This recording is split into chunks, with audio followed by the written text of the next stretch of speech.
پرانے زمانے میں ہندوستان والے آمدنی کے لیے ہاتھیوں کا سہارا لیتے تھے۔ وہ لوگ ہاتھیوں کو ایسی جگہوں پر لے جاتے جہاں کے لوگ ہاتھی کو نہیں جانتے تھے۔ ایک دن شام ہونے کے بعد کچھ ہندوستانی ایک گاؤں میں پہنچے جہاں گاؤں کے مکھیا نے ان لوگوں کا پرتپاک استقبال کیا۔ چونکہ رات ہو چکی تھی اس لیے ان لوگوں نے سوچا کہ کل دن کے اجالے میں اپنے ہاتھی کی نمائش کریں گے۔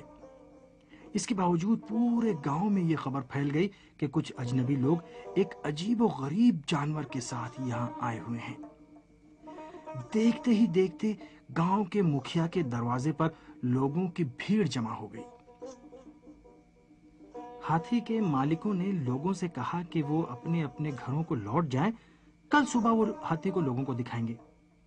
اس وقت وہ استبل میں آرام کر رہا ہے۔ لیکن گاؤں والے اس عجیب و غریب جانور کو اسی وقت دیکھنا چاہتے تھے اور کافی دیر تک کھڑے رہے۔ آخر کار مکھیا کے کہنے پر ہاتھی کے مالکوں نے ایک معمہ تیار کیا۔ معمہ کچھ یوں تھا کہ ہر کوئی جائے، رات کی تاریکی میں جانور کی صحیح شکل و صورت کا پتہ لگائے۔ گاؤں والے ایک ایک کر کے استبل میں گئے۔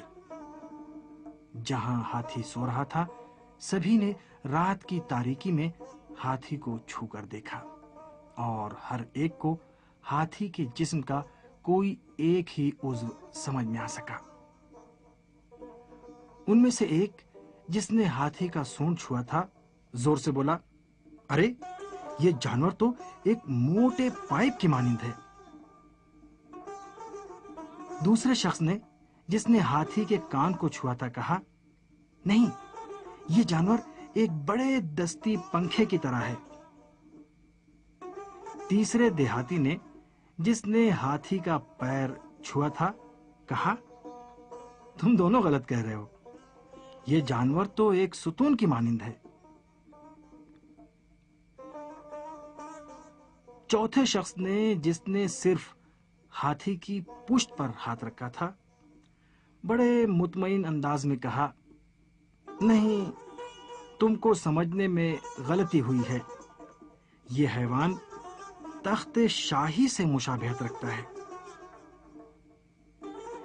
اس طرح ہر ایک نے اپنے اپنے اندازے سے ہاتھی کی مختلف چیزوں سے مثال دی، لیکن کوئی بھی ہاتھی کی صحیح شکل و شمائل نہیں بتا سکا۔ اس کے بعد ایک شمع روشن کی گئی اور حقیقت سب پر عیاں ہو گئی۔